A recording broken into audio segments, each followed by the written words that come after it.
All right. Your review on the Renaissance is a great starting point. All right. To start with the Renaissance, I mean, let's get right off the bat. Let's go after the clusters. All right. And the biggest cluster for the Renaissance, you know it. We've screened it 1,000 times. Is humanism. All right. Humanism is going to drive everything here. Individuality, the importance and the power of the individual, of the human being, rather than giving everything to the supernatural power and the supernatural will. It is instead on humans here on earth. The second point, the one that runs through all of European history, again, is Machiavellian or virtue. Right? Machiavellian, we'll talk about specifically. Virtue, you know, is the ultimate humanism. It is the measure of man's ability to affect the world around him. I think you can really carry it. We can go right into synthesis here and say Machiavellian, and if we go to the 1800s, if we go to Otto von Bismarck, Count Camille Cavour, we can start to talk about realpolitik. So much so, the same thing. The next 2 points, we'll look at how much of these arts actually come to be, and that's patronage.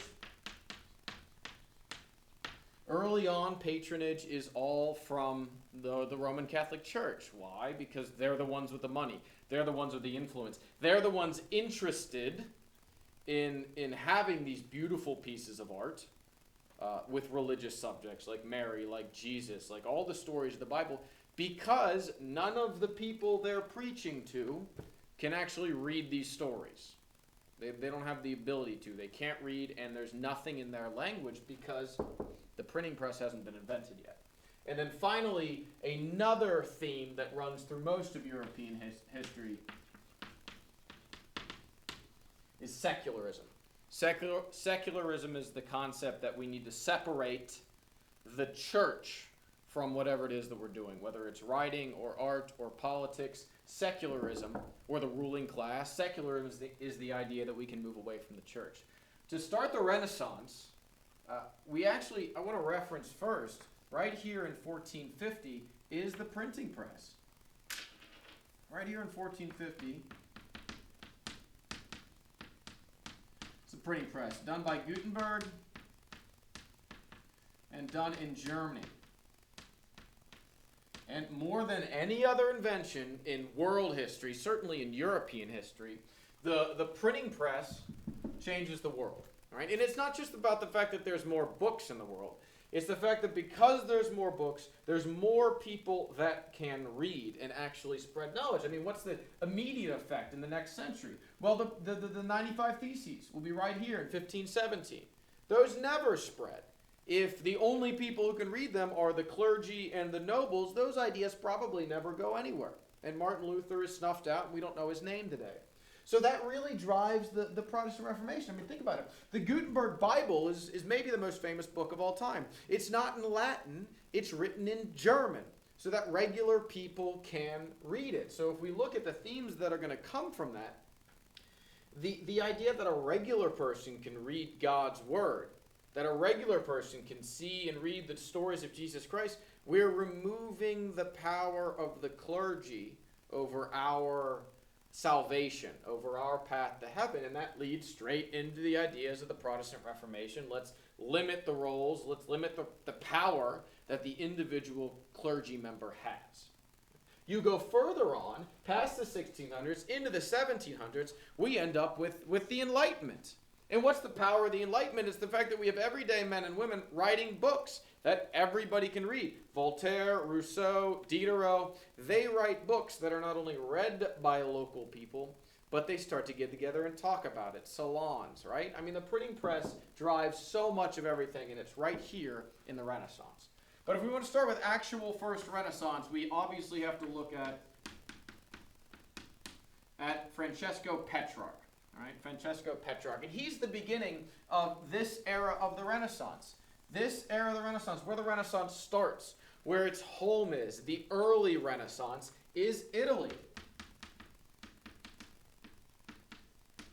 So much of what we talk about, so much of what we see here is done and heard and read in Italy. So Petrarch right here, the father of humanism. And there's the first time we get to see our cluster word right here. It all comes from Petrarch. The idea that individuals can read, can learn, can study, can be better people and have an impact on the world. This is where we start to get the concept of liberal arts, which is where you are in your education today. Right? We're not just teaching you how to work a machine or be a lawyer, we're educating all of you. So classicalism, I would say the revival of the classics. Where does he get all this knowledge? He looks back to Greece, he looks back to Rome and realizes that humans used to be much smarter, much greater than they are today in his time period, and he asks why. What was so good about them that makes them better than us? Humanism really should be written on here twice, but I would also put secularism. So much of it is start and challenged right here by Francesco Petrarch. Right? So Petrarch starts writing. It's read by the elite. That's why we don't talk about big movements of people in the Renaissance. We only talk about really individuals. Get past the printing press, and well, around this time we have a guy named, he's a white box guy, Mirandola.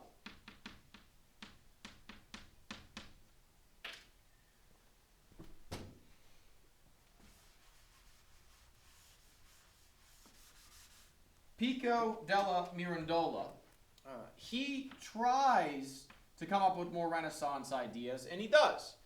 But he really, you can see that he's still holding on to a little bit of religion. But what he says is still pretty revolutionary. He says that it's not that God decides everything for us. It's not that God decides everything for us. Humans have some free will. We have some free will. We have some control over our destiny. It is not all preordained for us, which is why, again, we can bring this theme of secularism on to Mirandola, and it will continue on into the future. Around 1500, we get a very important guy named Castiglione. Castiglione, remember, he was the, we called him the GQ of the Renaissance. He's the guy who designs, what a Renaissance man should be. And the biggest point for Castiglione about a Renaissance man, about a good man in today's world, is that he should be educated. He should be learned. He should know how to speak. He should know how to write. He should handle himself well at dinner. He should even dress well. This idea of secularism. He doesn't say super religious. He says educated. Educated in the arts, educated in literature, educated in everything. But the biggest, most important guy around the 1500s is Machiavelli. Machiavelli. He is super white box term. He has been on every AP Euro test I've ever been a part of. In fact, the last 2 years he's been question number 1. All right? Machiavelli is everything. His book, you should know, called The Prince. It's his guidebook on how to rule. It's the ultimate secular term, right? This is how you should be. And he's not just saying this is how God wants us to be. He's not just saying this is how God works. He's saying if you are a leader and you do this, this will happen. We get a term here called civic humanism. Civic means people, means society, how we interact. And humanism is looking at how do individuals actually act in the society. He kind of makes it a science. We're not to the scientific revolution. We're not to the scientific method yet, but he really takes ruling down to the science. Let's not look at what should be. Let's not look at morals. Let's not look at how people can act or should act. But he says what will happen. What actually will happen when we are presented with these ideas? We can put humanism here. We can put secularism here, but we certainly want to mention virtue. Virtue is the idea that you can impact the world around you, good or bad. Gandhi had virtue. Hitler had virtue. I mean, if you're looking for synthesis, this right here would synthesize. If you have an essay about any individuals, this is your answer. Boom, done. Is that person a Renaissance man? Do they have virtue? Do they impact the world around you? And that's it. That's easy. Right? Now, those are the people of the Renaissance. All right, those are the most important thinkers. But we really have to look at art. One more thing before Machiavelli. The analogy that he uses to describe how a leader should be says a leader should be two things. He should be like a lion and like a fox. He should be strong, powerful, commanding, but he also needs to be smart. He needs to be cunning like a fox in order to be a great leader. But Renaissance art.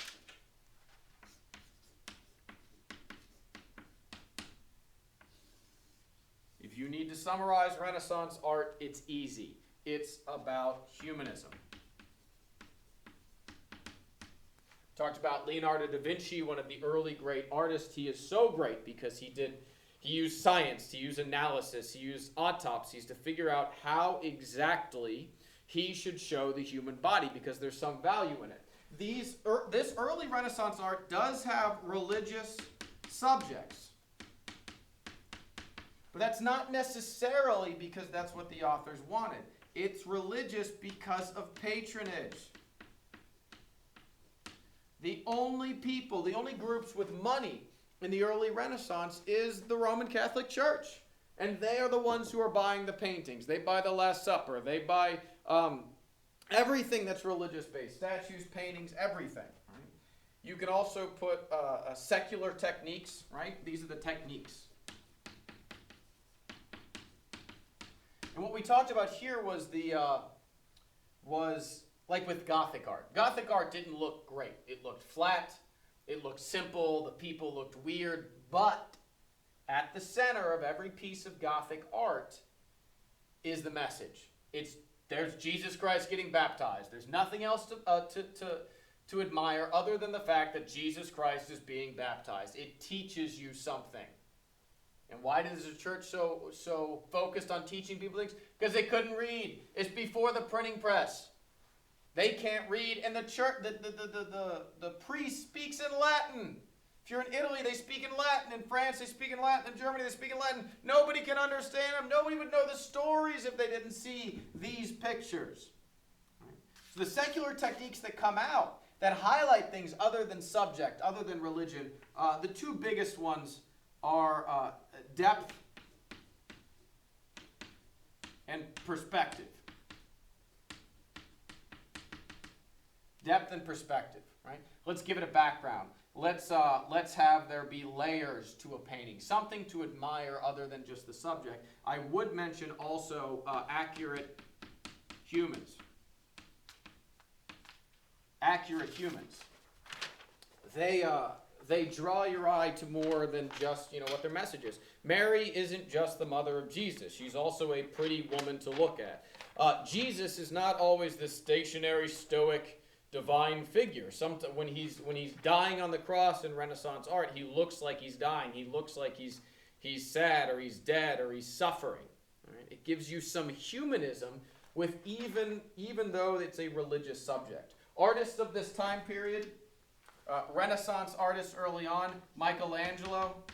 We know about the Sistine Chapel, but the big work you should always know is David. David constructed for Florence. It's David, the small city-state, slaying Goliath, the larger city-states like Venice, like Rome, like Genoa. Donatello and Raphael. Raphael does the weird self-portraits with the long neck. But Raphael's biggest work that you see sometimes, School of Athens.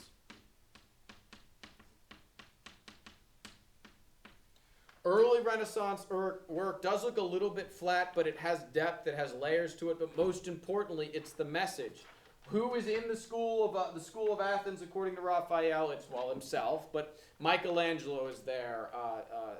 Aristotle, Socrates, all the great people that have come before this Italian Renaissance. He says they are the great thinkers of the world, not just religious figures and religious art. Next up, happening soon after, we see a lot more naturalism. Naturalism in art. And naturalism is the idea that it doesn't need to be these grand figures. It doesn't need to be Petrarch. It doesn't need to be Aristotle or Socrates. It can depict everyday life. And a lot of this art it's great because it's Renaissance art, but the subject matter isn't grand. It's a peasant village. It's a little hamlet. It's a town. It's an individual, farmer out in the field, or even eventually it's just a haystack. The reason we can shift, it doesn't have a religious subject. The reason we can shift is once again because of patronage. Do you remember, or if you're about to watch the review, in the 1400s and the 1500s, we have Columbus here. And then we have more exploration and colonization, and along with that comes mercantilism and trade. And we get this new powerful class of bankers and merchants. People with money who aren't clergy members and aren't the old school, fat, lazy nobles. And princes. The princes start to break free a little bit of the clergy and ask for their own artwork. And finally, artists here, we usually include Da Vinci very early on because he doesn't have purely religious subjects. Sometimes he does paint people to be people. Rembrandt, starting to get out of Italy here. And then finally, sometimes we include Raphael. Raphael again. Right. To close the Renaissance moves. Right. It leaves Italy, and it finally migrates north. Sometimes we call this the late Renaissance. Most of the time we call it the Northern Renaissance. Right? And the Renaissance changes. Instead of being almost purely focused on secularism with its ideas, it starts to reincorporate, if you will, religion with these new Italian-created ideas. And so we call them big white box term, gold star, Christian humanism.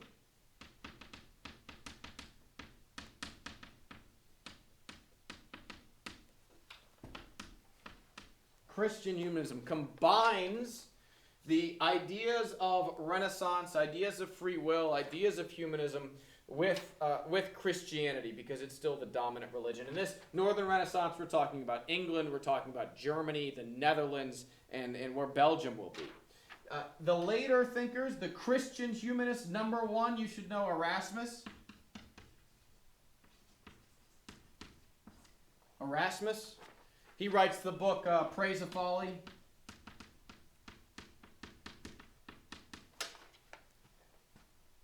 And in the Praise of Folly, he talks about how we need to build an ideal society. And even though he combines religion with this, he says, kind of like Castiglione around the same time period, we need education. So a common Renaissance theme, but he still says the church should run a lot of this education, and religion should be a big part of this educational practice. The other guy absolutely should know around this time, we're getting in, by the way, synthesis here, we're getting into Henry VIII's era. Right? We're into the Protestant Reformation. We're getting into Henry VIII wanting to split from the church. He does that in the 1530s or the 1540s. We're getting into Elizabeth in 1558. We're well into the exploration. Columbus has found the New World. We're beginning to trade. The triangle trade is getting created. And the guy who shows up in a couple of these different eras is Thomas More. The ultimate Christian humanist from England. He also stresses education, and he goes a step further than Erasmus. He actually creates the ideal society. He writes the book Utopia, which is a religious society. It's a theocracy run by the church, but is still Renaissance. It's still almost enlightened because it focuses on the roles of people, the actions humans take on earth, even though we're always in fear of and love and worship God. And education, of course, is a big part of it. Finally, I would say that synthesis, to remind you for synthesis. You can say, as we'll say with a lot of units, you're changing the status quo.